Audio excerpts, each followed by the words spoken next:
價為個8800幾蚊方就可以入手南向嘅大4房啦。呢個咧就喺我哋雅居樂萬象郡1期嘅單位啦。首先睇下主陽台景先，係可以睇到園林景觀嘅，樓間距夠遠。嗱，前面少少咧就係我哋4期嘅生活超市啦。咁你出到小區門口咧就可以買嘢噶啦。嘅係142方嘅大4房嚟嘅，呢個廳咧係有3.8米一個開間，呢個大廳嘅空間嘅話咧就有35個平方啦，而只係新裝修好未住過嘅。咁我哋有整好電視背景牆啦，包括天花啦，呢啲沙發咧全部都係全新嘅。咁業主都好貼心嘅，裝修嘅時候咧，我哋一個餐邊櫃咧都係有幫整好個餐邊櫃噶啦。廚房就係亮點嚟嘅，點解咁講呢？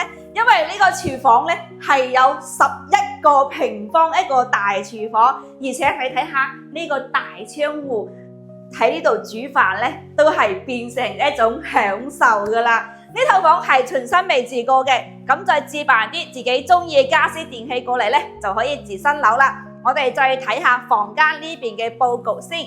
首先過嚟咧係睇到一個乾濕分區嘅洗手間嚟嘅，隔離咧係最細一個兒童房，都可以有飄窗位做翻個榻榻米床嘅。而且我哋2間客房嘅話咧係喺南向呢一邊嘅，咁每間房都可以擺1.8米床啦，整個大衣櫃都係有飄窗位嘅。咁主人房套間嚟啦，哇！後期安排個浴缸都可以嘅，呢邊咧就可以擺個2米嘅大床啦。咁側邊咧就可以擺翻個衣櫃，咁呢度咧都可以放個長台喺呢個位置，上面掛個電視咧都係可以嘅。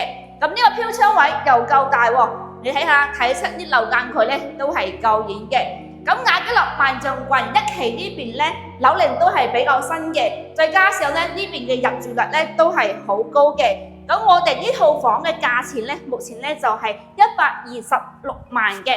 咁中山首套嘅話18萬嘅首期，月供嘅話4000零蚊，你就可以入手一套南向嘅大4房戶型啦。咁你對雅居樂萬象郡呢邊感興趣嘅話，其實可以揾阿睇過嚟睇樓嘅。